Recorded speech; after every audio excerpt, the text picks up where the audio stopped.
Salam sigap dan shalom. Renungan kita pada hari ini, Rabu 13 Oktober 2021, berjudul Kita Menghasilkan Buah Kasih Persaudaraan.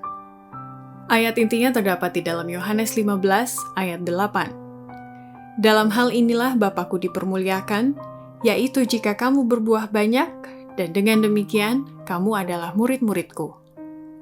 Pena Inspirasi menuliskan yang dimaksud dengan judul renungan kita pagi ini, kita menghasilkan buah kasih persaudaraan, sebagai petunjuk agar kita bisa tinggal di dalam Kristus, adalah sebagai berikut.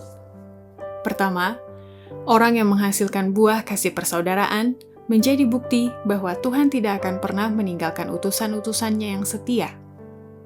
Selagi kita bekerja dengan kekuatan yang Tuhan berikan kepada kita, dan dalam kerendahan hati, menempatkan seluruh kepercayaan kita di tangannya, pekerjaan kita pastilah berbuah.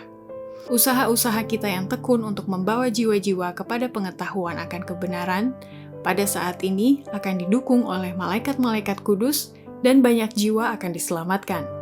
Tuhan tidak akan pernah meninggalkan utusan-utusannya yang setia.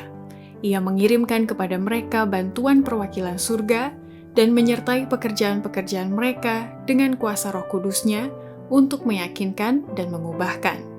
Seluruh surga akan menyokong seruanmu.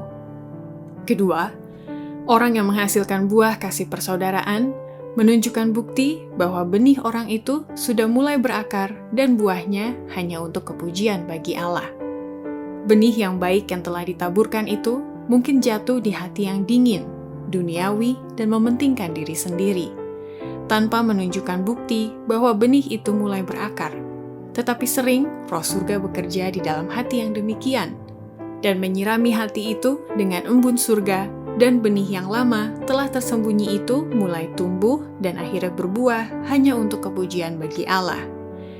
Kita tidak pernah tahu di dalam pekerjaan kehidupan kita, mana yang akan bertahan dan mana yang tidak. Tidak ada jawaban yang bisa kita sebagai manusia malang ini dapat berikan.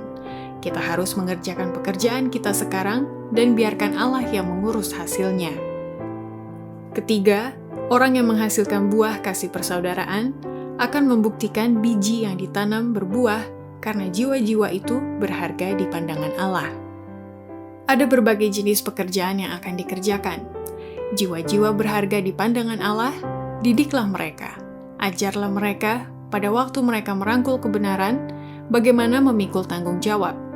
Ia yang melihat akhir dari permulaan, yang bisa membuat biji yang ditanam itu berbuah, akan bersama engkau dalam usahamu.